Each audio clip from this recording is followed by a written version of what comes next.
Hi guys, welcome to my channel. And today's video is my end of the year video, and it goes a little bit different as planned. I was hoping we would have snow. It was nice and Christmassy out here, but as you can see, there is no snow. And here in northern Utah, we do need the snow, and normally we do have the snow.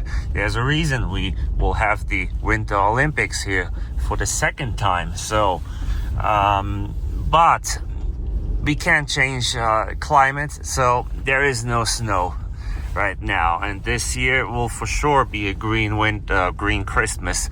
Now that can change, of course. Maybe we get all the snow in January and February. Will we have enough in the mountains then to have water during the summer? Who knows? I don't know. I guess we'll just have to wait and see. As you can tell, it's not even frozen, so the temperature now is 58 degrees. Way too warm. All right, so just a minute here, see if there's no train coming. Here, there. Okay, let's go. I'll take you on a little ride because it is super windy outside, like really windy, that I cannot film at my usual spot either. So the choices are doing another garage video under the lights there, or take you on a little ride here and talk and show some videos, some pictures and of what I'm talking. Anyways, end of the year. So what has been done this year and what has not been done? I had more ideas for the town car. I'm not gonna giving them all away now, but I didn't do half of what I planned on doing with the town car. And the town car is by far the most popular vehicle on my channel, so that's why I plan on focusing on it even more. And as you all know, the town car is a vehicle that I never planned on selling anyway, so we're all good there. You know, you'll get the videos about the town car, and I get the people watching him that really enjoy and love him. And so what has the town car been done? We did some service on the town car. I had the transmission fluid replaced on the town car. It's always good to keep things smooth and running on your vehicle, so did that. And to be honest, it's been running flawlessly, so it drove really good. I did a couple-hour road trip with it, which was really fun. Look at all the cows. They're all looking at me. They're saying, what's going on? Who's driving around here? Look at that. Yep, here we are. So now they're all staring. Anyways, so the town car is great. Drove great. Tires are still good.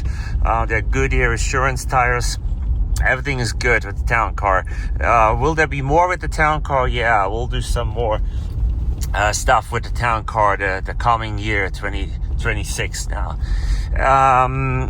Next up is the Tesla. Tesla honestly drives perfectly fine. You know, it's not as exciting as it could be. I mean, the tech is exciting. It is super comfortable. Not comfortable in terms of the shocks and the ride, but comfortable that you just get in it, you tell it where you want to go, it drives you or you drive, and doesn't give you any issues. So great, really great vehicle. Over-the-air updates work flawlessly. The only downside was my really bad experience that I had at the Tesla service center, and that all started with a rock chip in the windshield. So watch that video if you want to hear more about that. That was not a good experience, and am I happy? No, I'm not happy about that. But you know, nowadays I think the service of all the dealerships went way downhill. So it used to be a lot better than it is nowadays. I'm not sure what's going on. Let's stop for a second so you can talk better. Not sure what's going on, but the service at the dealerships, whether it is Tesla or Ford or whatever it is, it just went downhill. That's just no good. Then there's my truck here, and let's see. My truck, let's see what, I'll turn this on. I wanted to show you something about my heated seats. Right here, the buttons, you know. See, this one is on now, this one is not. Now, I had an issue that my driver's seat here, the heat would not work, okay? So, since the heat didn't work, and I drive this not often, but I drive it sometimes when it's really snowy. Snowy, not this winter, now really cold in the winter. And having all of the seats work, you know, the rear seats, the heat works. This one works, but this one here where I sit doesn't work. That bugged me, so I went to Ford and had him fix it. Why did I not do it myself? Because you have to take the seat out, you have to, it's a little finicky work, you have to take the leather off. I just didn't feel up to it. I don't have time either, I had a lot of things going on. So went to Ford, had him do that. I was hoping it was just the heater element. I found them online for $50. Ford says $70, fair. But of course it wasn't that easy. What was it? The heating element was completely burnt, and I show you a picture of it right here. You see that? And the cushion, just this whole thing here, the whole cushion with these sides here, the one on the outside was really soft and detached. So trucks are higher, they're taller up. So when people get in, they put the butt on here, and it ruins it. And this truck here has 143,000 miles. You know, it's from 2018, so it has seen a lot of in and out. It was kind of soft, so they said there's two possibilities. Only fix the heater. So they put a new heating pad element on the old seat, or get a new cushion with the new element. So after a little bit back and forth, because I thought it was way too expensive, I said, yeah, let's just do the whole cushion, because then I was sitting on a brand new cushion, because the leather is perfect. I mean, there's no tears, there's nothing in it. And I'll sit on a brand new cushion and just will feel good, and it will never have to be taken care of again. So did that. What did it cost? What do you think? Roughly $800. That's a lot. I mean, that is just crazy. What's included? About half of it is labor cost, because there's this kind of labor intensive. So I get that. The other half was the parts, the heating element, plus the new cushion for the seat, and diagnostic fee.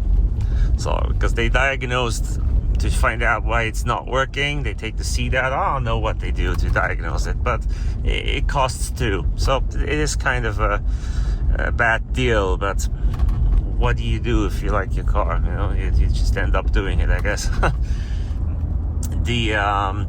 This one doesn't have a timing chain. It has a belt, and that belt has to be done every 150,000 miles per Ford. Now, the people that know a lot about the 3-liter Power Stroke recommend that you start thinking about it between 80 and 100,000, which I think is a little early, but oh well. Since this one had 143,000, I had it done at an Ford dealership with a warranty on it, and that cost me a couple thousand. That was an expensive repair, but I knew that, and when I bought it, nobody will do it for you before, because it's Ford says 150, it has to be done. So I knew I did it on my own. I didn't want the belt to tear and rip, and then have a fatal engine issue, engine breakdown. So it's all good. I'm glad it's done, you know. I'm glad it's done. So I'm glad that got done. After this, we have the Shelby GT350 Mustang. It did not need much this year, and didn't service on it. Battery, I replaced the year before, I believe. I got new tires the year before, so it was ready to go. And I did a longer road trip with it, which is absolutely fine. And also, I did the resonator deleted the resonator, and man, that paid off. I mean, that sounds so great now. Here, I'll play you a clip so you can listen to it.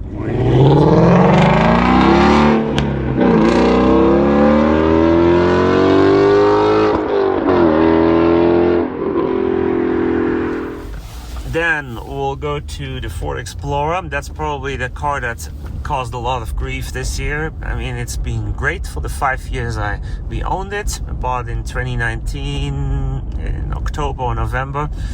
5 years old, 2020 model, platinum.